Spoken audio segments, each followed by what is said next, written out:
Hebrews chapter 11. Now faith is confidence in what we hope for and assurance about what we do not see. This is what the ancients were commended for. By faith we understand that the universe was formed at God's command, so that what is seen was not made out of what was visible. By faith Abel brought God a better offering than Cain did. By faith he was commended as righteous, and God spoke well of his offerings. And by faith Abel still speaks, even though he is dead. By faith Enoch was taken from this life, so that he did not experience death.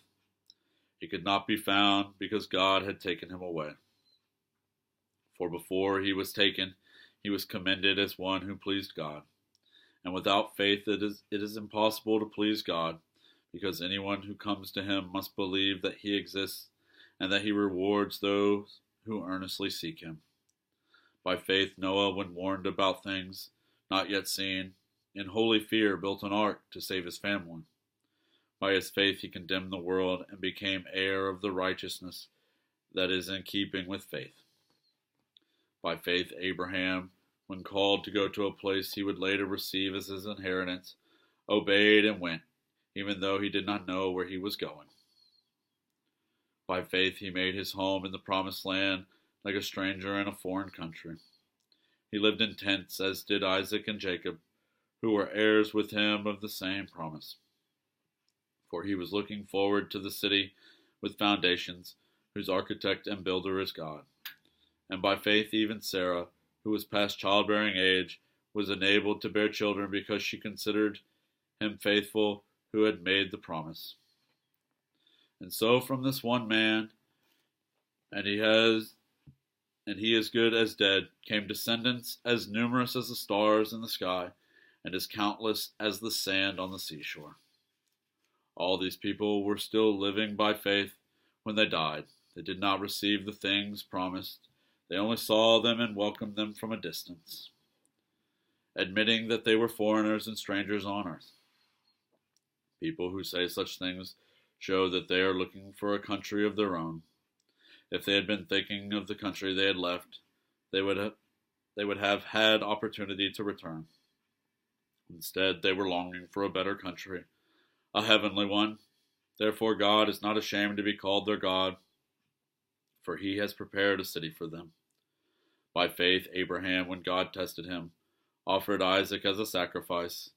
He who had embraced the promises was about to sacrifice his one and only son, even though God had said to him, "It is through Isaac that your offspring will be reckoned." Abraham reasoned that God could even raise the dead, and so in a manner of speaking, he did receive Isaac back from death. By faith Isaac blessed Jacob and Esau in regard to their future. By faith Jacob, when he was dying, blessed each of Joseph's sons, and worshipped as he leaned on the top of his staff. By faith Joseph, when his end was near, spoke about the exodus of the Israelites from Egypt, and gave instructions concerning the burial of his bones. By faith Moses' parents hid him for 3 months after he was born, because they saw he was no ordinary child, and they were not afraid of the king's edict. By faith Moses, when he had grown up, refused to be known as the son of Pharaoh's daughter. He chose to be mistreated along with the people of God, rather than to enjoy the fleeting pleasures of sin. He regarded disgrace for the sake of Christ as of greater value than the treasures of Egypt, because he was looking ahead to his reward. By faith he left Egypt, not fearing the king's anger. He persevered because he saw him who is invisible.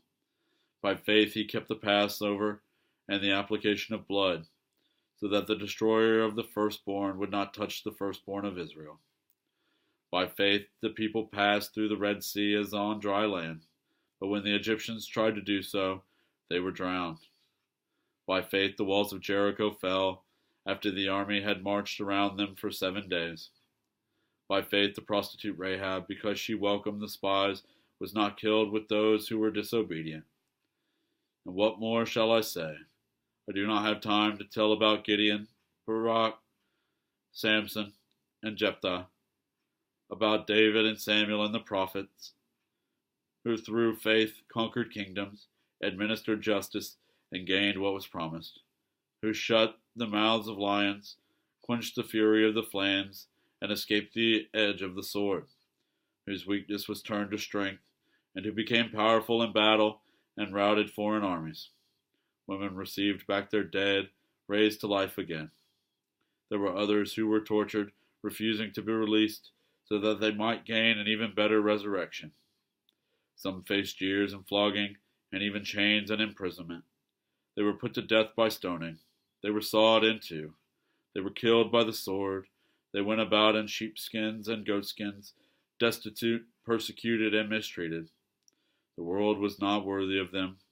They wandered in deserts and mountains, living in caves and in holes in the ground. These were all commended for their faith, yet none of them received what had been promised, since God had planned something better for us, so that only together with us would they be made perfect.